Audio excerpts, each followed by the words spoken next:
What's a crack, everyone? It's Ollie from B2B Sports here.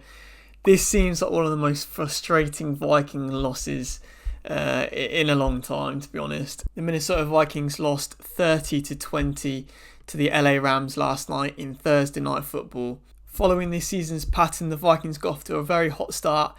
2 TDs in the first quarter, but then completely capitulated. The offense couldn't get anything going, and in particular, the Brian Flores defense looked terrible yesterday. And I know in previous videos we've looked at the Vikings schedule and said that from this point onwards the schedule sort of eases up slightly. Well, I take that back entirely. The LA Rams had Cooper Kupp back from injury, they had Puka Nacua back from injury, and they looked really, really good on offense. And if you let Matt Stafford hang around long enough, he'll punish you. And that is exactly what the LA Rams did. They iced the game with that safety. We'll get into the face mark call that wasn't called. But overall, it just wasn't good enough for the Vikings. Coming off from a bye, they just didn't look motivated, didn't look like the same Vikings team that started off the season. And you would have thought, coming off that emotional loss to the Detroit Lions, that these guys would have come in fired up to get back into winning ways, but it just wasn't the case. At this point in the vid, I'd really appreciate it if you whack the like button, give my channel a subscription. It means the world to me. Win, lose or tie, I'll still be producing Minnesota Vikings content, so stay tuned, guys. Right then, I like to see myself as the positive, optimistic kind of guy, but I feel like this video might be a little bit of a rant, unfortunately. It's a worrying trend that's emerging right now in the Minnesota Vikings pattern of play. We get off to an excellent start, we score a couple of TDs, get into an early lead, and then we have a bit of a lull in the middle period of the game, allowing the opposition to come back, putting pressure back on ourselves, and having a huge swing of momentum towards our opposition. The offense doesn't have the same sort of rhythm in the second half of football games. The defense has looked tired and doesn't play with the same sort of aggression that it does in the first half. And basically everything just stutters out, everything just grinds to a halt. And this was no exception in yesterday's game. The Vikings got off to a great start. Again, the offense looked flawless. Sam Darnold was spraying the passes left, right and centre, getting Justin Jefferson involved. I think in the first quarter, he had like 70 odd yards. He looked on fire. Josh Oliver with the touchdown, Sherfield with the touchdown. We were looking really, really good on offense. The defense, however, was giving up big chunk plays to Nacua and Williams for the Rams. To be honest, I think the activation of Puka Nacua caught a lot of people off guard, me included, to be honest. I think Cooper Kupp was always 50-50 whether he was going to play or not, but Puka seemed to be always more leaning to out rather than active. This is no excuse from the defensive side of things. But maybe a lot of Brian Flores' schemes weren't really necessarily targeted Nacua, and he was getting himself open quite a lot throughout the game. I think he had over 100 yards on the game. I think it was 106 actually for 7 receptions. And just like in the Detroit Lions game, the fact that Blake Cashman was out again was a massive miss for the Vikings. There was a huge hole in the middle of the field. They were allowed to run the ball at will. Big chunk plays coming from the run and pass. And worryingly, the Vikings had no solution at all. The Vikings' defensive line came up against one of the worst rated O-lines in the league. And there was very little pressure on Matt Stafford today. It was embarrassing. Jonathan Grenard was the pick of the bunch, but other than that, it was non-existent. Everyone looked exhausted, everyone looked done for. Jonathan Grenard, AVG, Harrison Phillips have pretty much played every single snap out there this season. Maybe we need a little bit more rotation in the squad.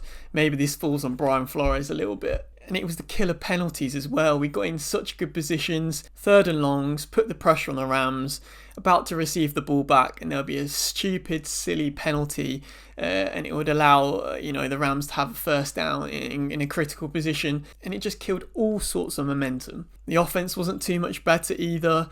Addison again went quiet. Naylor again didn't step up. It was literally just the Justin Jefferson and Aaron Jones show yet again.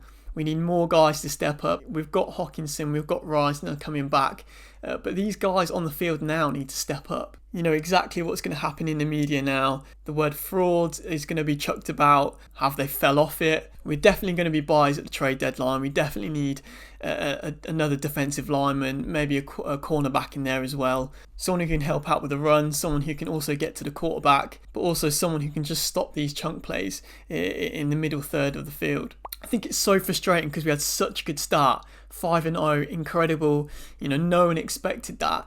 And these two losses have hit the Vikings fans hard. This one in particular, I think many Vikings fans, were writing this off as a win already. Get back to winning ways, onto the mini bye, and then we've got a bit of an away stretch after the Colts game. But no, 5-2. You know, our record feels like it's 3-3 right now. All the naysayers, all the doubters, all the critics are back out the woodwork. You know, the last team that started 5-0 and didn't make the playoffs was the Vikings back in 2016. Is it happening again? I really hope not, I tell you. Brian Flores needs to switch his schemes up. He's getting found out a little bit now. Teams are adjusting to his play calls. The will they, won't they, bailing out of a play is allowing too many chunk plays in the middle of the field. The cornerbacks aren't getting enough pressure. They aren't getting tight enough to their man. Gilmore looked like he was putting in no effort yesterday as well. Brian Murphy, you know, he's a very up and down player. He'll pull out an interception out of nowhere, but also he'll make a silly penalty. Just overall, a very, very frustrating day. And now we've got 10 days to sit and stew on this now. Whilst everyone, in particular, everyone in the NFC North, has a relatively easy week. We can pray for a miracle that one of those teams slips up. But yeah, it feels like the Vikings are going to be sitting bottom of the NFC North after having such a strong start. I suppose we have to touch on the face mask call at the end of the game. It was a clear face mask penalty. I have no idea how the refs didn't see it. That's their job. He was literally 10 yards away. It just seems such a farce how that wasn't given on the field. I've said it before, NFL in one aspect seems like the most high-tech game out there, but in some aspects it's so old school, so old-fashioned. It just needs to be revamped with the times. Face mask roughing the passer, especially in that key position, needs to be a reviewable play. I don't want to put too much emphasis on that face mask penalty.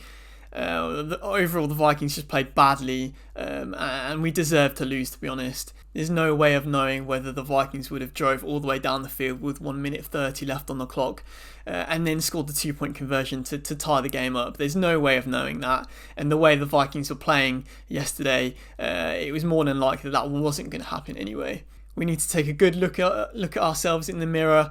We need to fix up and fix up quick. We've got the Colts, again, another primetime game at home off the mini bye.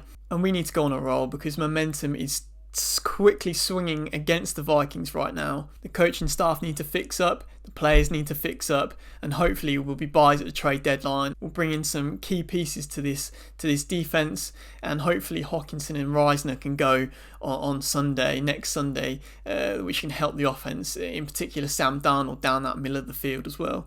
Prayers up to Christian Darrisaw as well. That looked like a terrible knee injury. He's had problems with his knees before.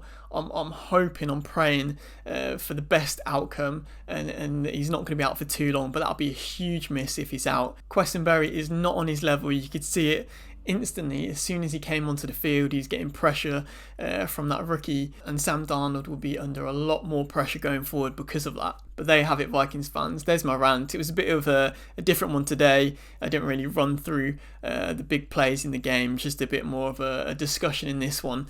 But I'd be interested to know your thoughts. The Vikings lose 20-30 to the LA Rams, and we go again after the mini bye to the Indianapolis Colts. But as always, thank you very much for watching and listening. I really appreciate it. SKOL Vikes, and peace out.